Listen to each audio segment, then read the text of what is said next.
Welcome back to the channel, ladies and gentlemen. It is Fire Prevention Week here in the city of Shamokin, Pennsylvania. So we decided to stop down to our local fire department, who would better know fire safety tips than them. So we're going to go in and take a look today and have a grand tour of the Rescue Company 30. So don't miss out on this wonderful opportunity to see what's inside and what's on this equipment. And some awesome fire safety tips from these local firefighters. So come along with me as we step inside and explore Rescue Company 30, Shamokin Bureau of Fire. Hello everyone, my name is Matt Laura. I'm the lieutenant here at the Rescue Fire Company. And this is one of our young guys who's been getting a lot of experience in. One of our top guys we go to, this is Austin Zimmerman. Austin's been learning some leadership stuff and taking on a bigger role. So we down here at the Rescue are very big in our youth and support our youth. Austin is, how old are you?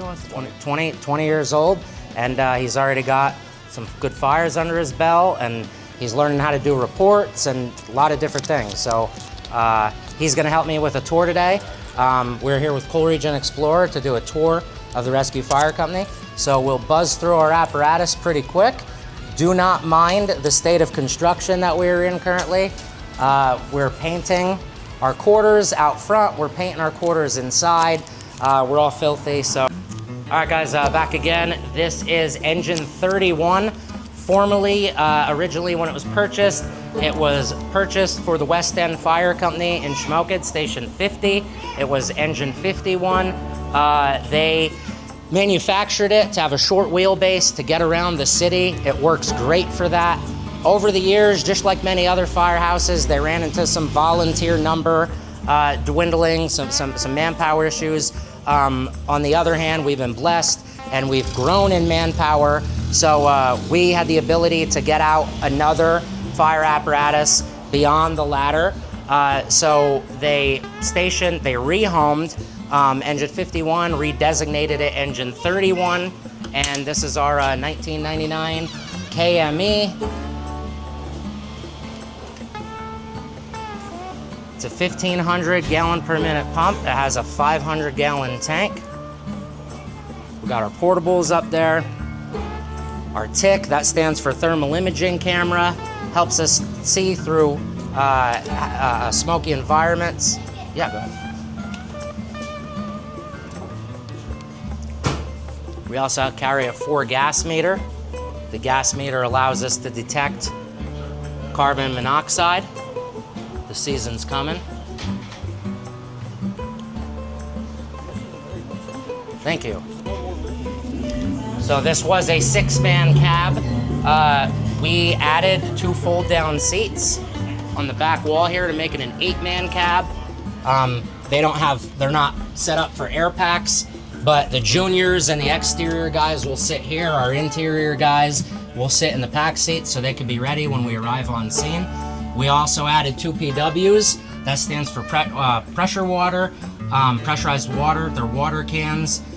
We have irons for forcible entry. We have some hooks. So that way the idea is when we roll up on scene and the door opens, our firemen can jump off and be ready with equipment and go to town right away. Magic happens on a fire engine. Today you're gonna see the difference between a fire engine and a fire truck. A lot of times people don't understand, they call everything a fire truck. That is a fire truck.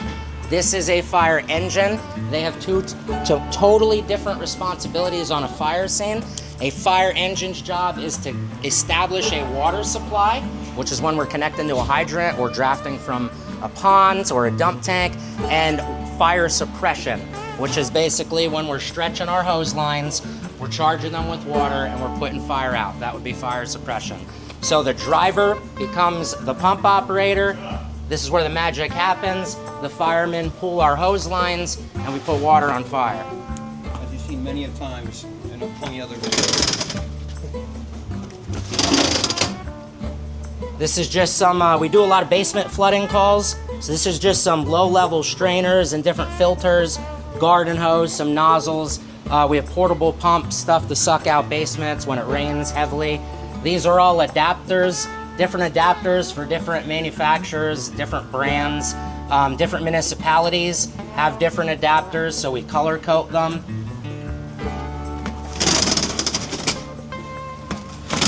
These are just some hand tools, elevator keys. So when we go to the high rises and the elevators are stuck, we have keys to the elevators. This is a high rise pack.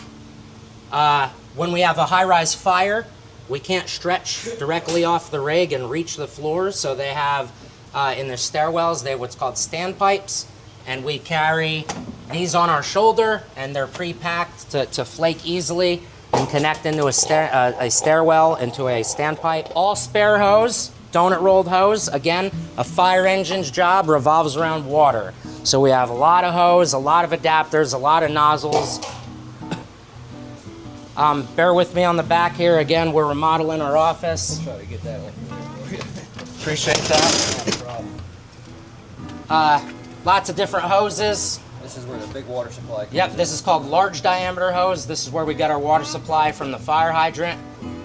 This is small diameter hose. This is what we take into fires. These are different monitors. So when you see a fireman sitting down and they're spraying water from a gun, this is our portable monitor that we hook up.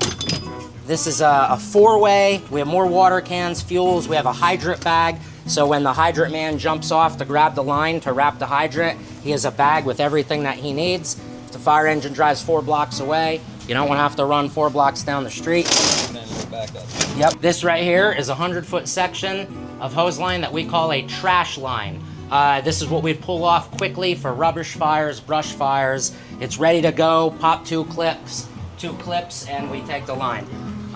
We do carry minimal ladders just for, porch roof operations if we have to get somebody off a porch roof and this is first on scene. But the ladders are the truck work. You'll see that when we get to the ladder next. This is floor dry for motor vehicle accidents.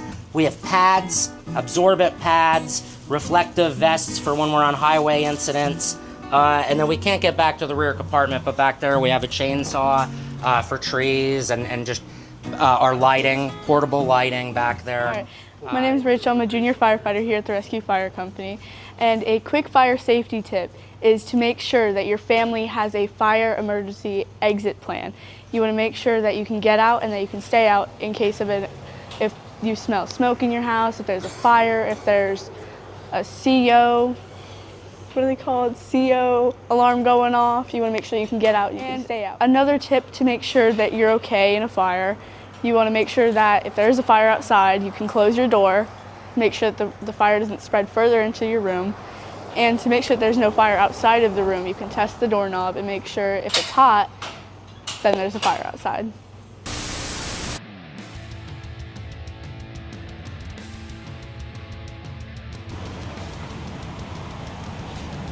So this is ladder 32. It's a 2011 KME aerial cat. It has a 100-foot stick. This is the only ladder truck in Shamokin area, Shamokin Township. The next closest would be Mount Carmel and Overlook. Higher price tag. It has a completely different job than a fire engine. I'm going to hand it off to Austin, and he's going to go over some of our equipment and some of the different things that we do. Here we have the altitude of the ladder. Experienced guys will sit up here. And here we do have a tablet that we can map our addresses that we're going to.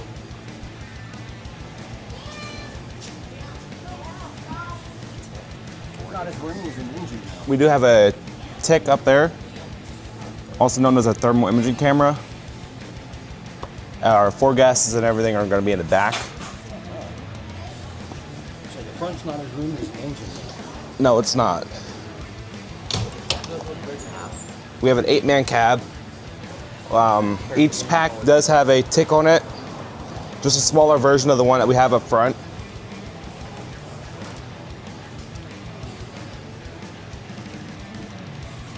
Also has full down.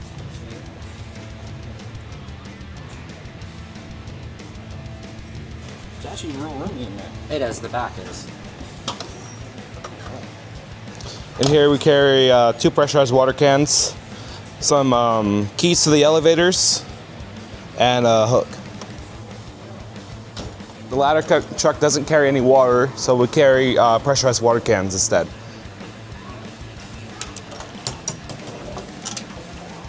In this compartment, we have some ropes for rope rescues, a slow basket, our saw has a diamond plated, some water. In here we have poles for brush fire, like chimney fires actually. And then in there we have more chimney stuff. And 3 ABC fire extinguishers. Onboard cascade system. We can fill up our cylinders while we're at a fire. It's just a list of like how to teach us if we forget how to do it on the fire scene. It just shows us the steps by steps. People that don't know, what are cylinders? Cylinders are things that we have on our SCBAs, our air packs. Fixable hold the air. Helps us breathe inside fires and everything. Okay, thanks. So without that, it's dangerous, right? Yes. Here we have tools. Some hooks are here. The backside we do have an axe. They call it a flat-headed axe just due to the back of it as being flat.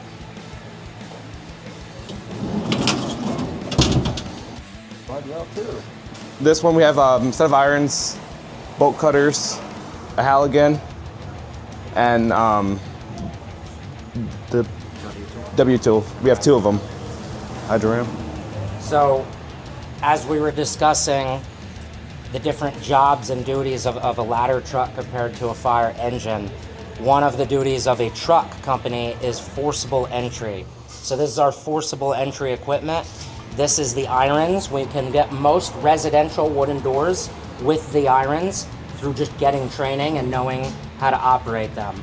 A hydro ram is going to be for more steel doors. It's hydraulic and you pump it. And then the W tool is a cool little tool. It works for wooden frames. If we do not want to break the frame and cause damage, say it just smells and bells, or Miss Jones, we could see through the window, she fell, she's waving to us, she's fine, she just needs help up. We can take the W tool and it will spread the wooden frame and allow the door to come right open, and there's no damage.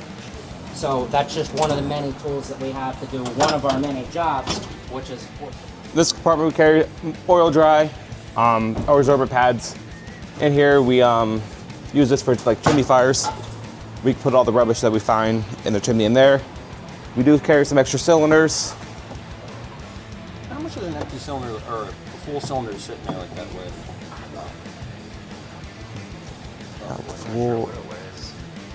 It's not heavy. Under like 10 pounds, I'd The imagine. new ones aren't that. You've got to carry a lot of weight on your back. Yeah. The tools you're carrying. And We do have some tarps and everything for salvage.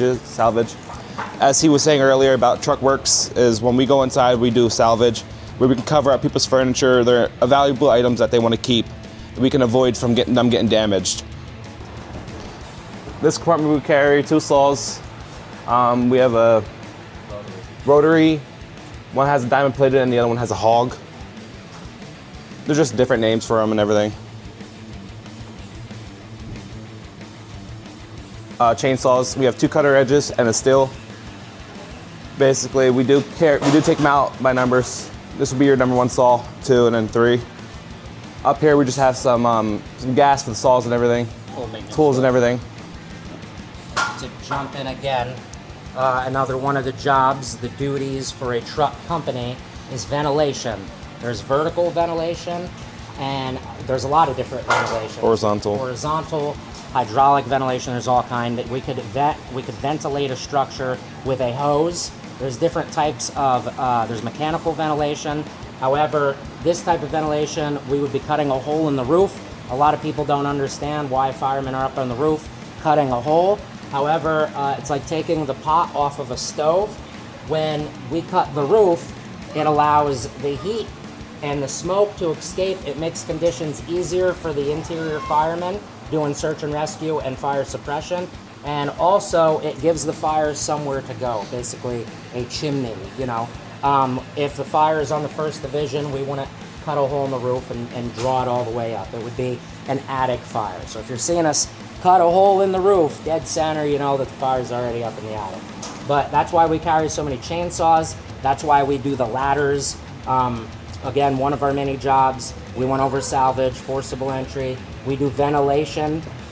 We do the laddering of the buildings. And then another thing is utility control. That's also the truck company's job, and what that is we'll send these guys off to do ventilation, we'll send this crew off to perform a search, we'll send this crew off to throw ladders, and then we'll always have a crew to go kill the utilities. It takes a while for PP&L to arrive on scene, so as long as we can, we try to get to the basement as soon as possible and turn the main breaker off, so at least operations inside the house are semi-safe. Outside, it's never safe until PP&L arrives. But again, just to touch on why we have so many chainsaws on a ladder truck, that's one of the truck company duties. Here we have a portable hydrant. It helps us get our own water supply, so that way we don't have to keep radiating into the engine to shut the water down. We can just shut it off ourselves. We carry 5-inch, I believe it's a 10-foot section. Up here we have some attachments for the stick as well. And in the back it's just a rip pack. Carries a cylinder and then an extra mask and everything. Yeah. All right, bread and butter of a ladder truck. We carry an array of different ladders. Ladder trucks carry different ones. Ours is a 40, a 28, a 16, an 18, a 10, and 2 more 28s. We carry a lot of 28s. Actually, one's a 24, my bad.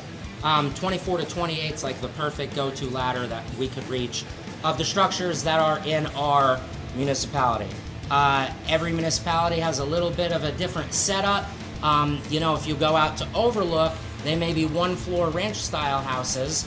Doesn't make it any easier because the newer the home, the quicker it falls apart and burns down. They go like matchsticks.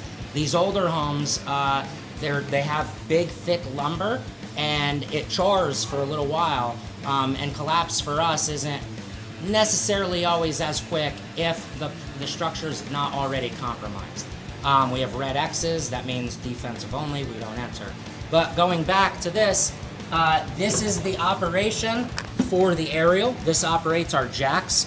The aerial will not go in the air until the jacks are properly set. So we have it on a cord that we could walk around. There's 4 jacks that come out. We see that they're set. We see that they're set. We have a level, something that a lot of people don't ever pay attention to. We have a level on the top, and that measures our level from front to back. And then we also have a gauge right here on the back, and that is our left to right. So we got to get it as close to 0 as possible. This will let us know when it's ready to go. And then at that point we climb up, and that box up there is the operations of, it's all the sticks and everything to operate the nozzle and to operate the ladder, the waterway, all the bread and butter for the aerials up there. Again, we can go 100 feet in the air. We have equipment on the ladder, so we don't got to go up and down. If the ladder was to fail, and we hope that don't happen, but this is a 2011, it replaced in 1980. We do not replace fire apparatus at Shamokin as often as we should. Recommended every 15 years, we're doing 30. But this is 2011. She's done good for us, getting a little older. But this is our override panel. So we can, if we're having a computer issue, it was built that the chauffeur is trained to flip a couple different switches, and he could bring the aerial down on a backup pump, and he could also put the jacks back. So we're never just stranded. You know, we could get all that down on a backup system. In this compartment, we do carry 2 extra SCBAs. As you see, we have one that's out of service right now. And we got some ladder belts in there as well. More oil dry. And in toolboxes, we have screws, bolts and nuts and everything. And then in that one, we have tools, hand tools. Carry more hooks, New York hooks and everything. Here we have a heavy set of irons. Just like the same as the ones over there, instead of an axe, we do have a sledgehammer. These are used for like high rises, as the Lincoln Towers and everything. When we need to get into one of their doors, they're built more tougher, so we use this. And also for brick. Brick. Battery powered, we have some extension cords and everything.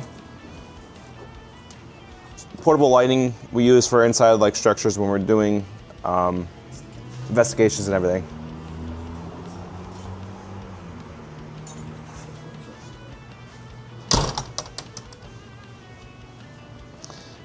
This compartment we use for our power tools. We have some drills, saws, our batteries and everything. Hand tools are up here. Wrenches, tools and everything, hand tools. We do have a mini generator back there. Also has a light on it. We use that for like our fans when they die. We can hook it up to a generator and they can run off that. We use them for mechanical ventilations. These will go out a doorway and we can push the smoke inwards, which is also called positive, and then we have negative pressure, which is pulling the smoke out of the house. So we put the fan inside the house and then push everything out.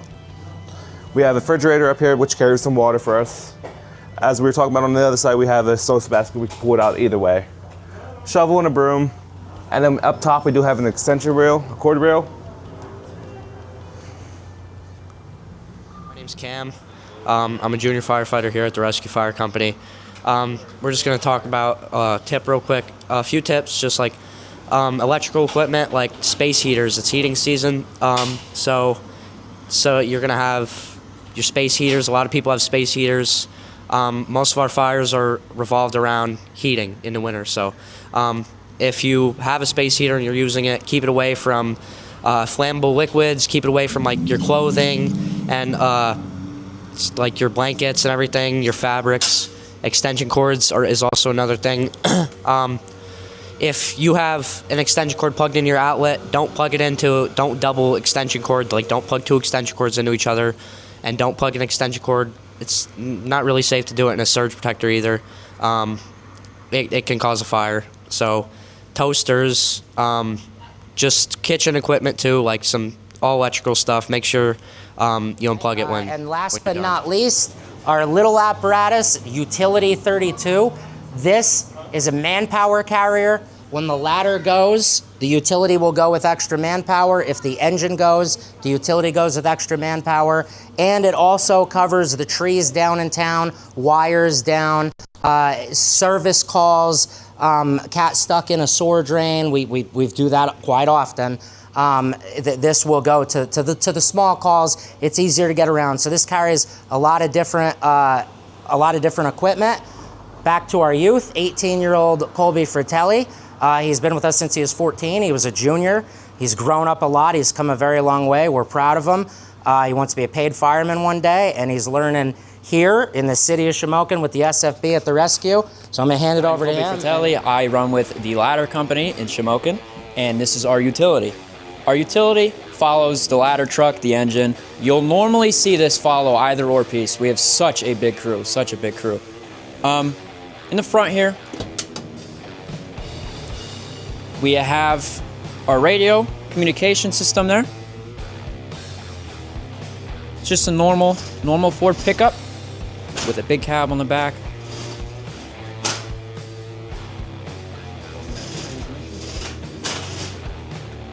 All right.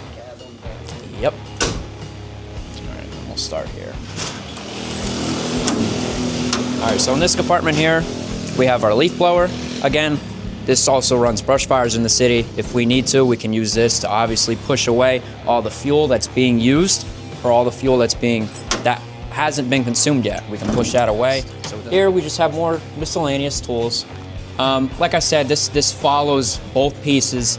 Again, if A members can't get on the engine or they can't get on the ladder because we roll very fast. If someone comes down to the station and they miss either or piece, they get on this. And they get on scene, they grab a tool, and they go to work. That's what we normally do.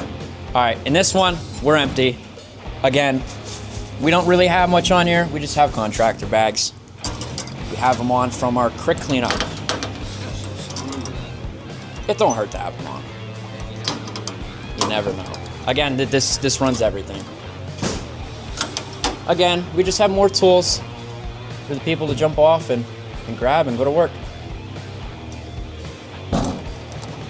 Is this really good for off-roading for like brush fires? And stuff Yes, like yes, that? this is. Like, front line? Yep.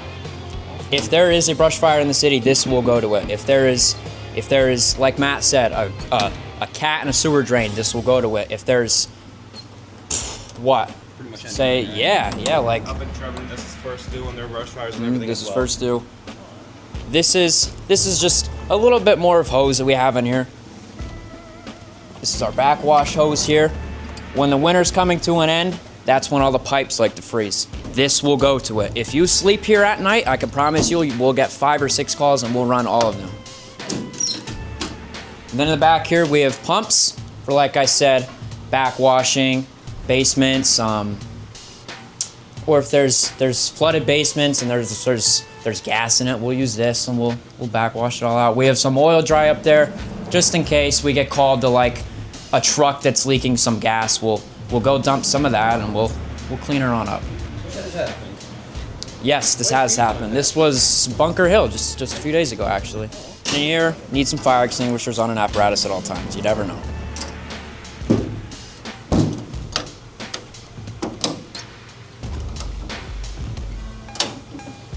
Here, like I said, we run every single brush fire in the city. This is what the utility is for in the city.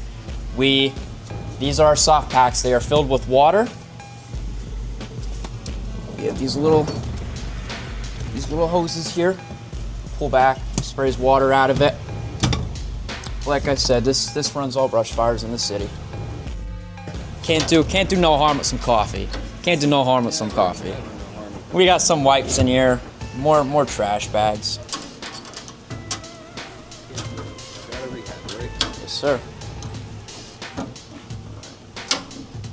Then in here we have some safety vests, just in case we go to a car accident and we're on like a state highway or something. We obviously want to put those on so we're very visible to the public so we don't get hit. All right, and then in here, this is our generator. This is how we power our lights on this thing. My name's Bree. I'm a junior firefighter here at the Rescue Fire Company, and I'm going to be talking a little bit about kitchen safety.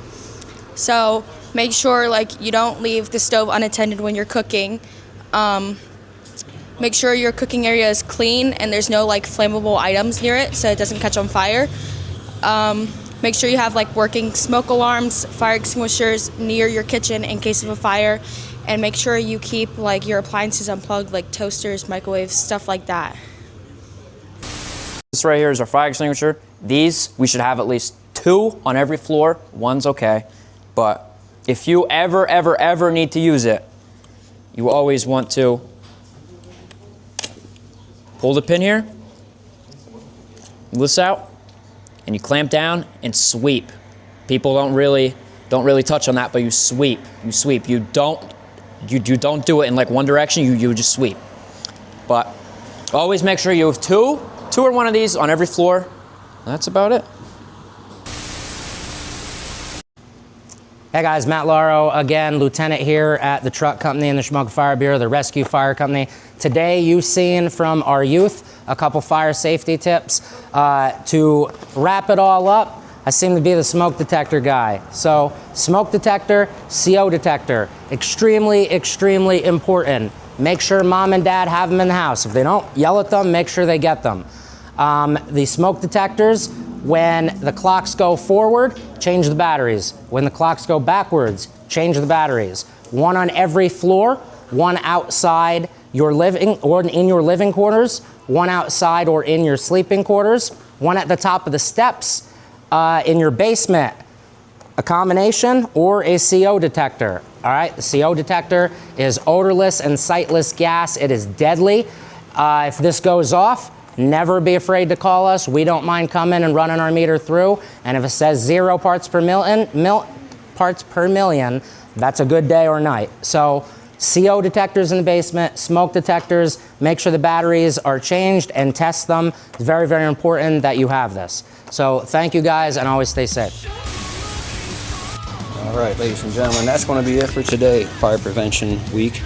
I was lucky to come down here to get the quick tour, an exclusive tour of the Rescue Fire Company. I'd like to thank the men and women again for letting me come down and do this at last minute notice. Make sure you support your local volunteer fire department. Give a shout out to everyone here. Until next time, y'all, rise above, crack on, and stay safe.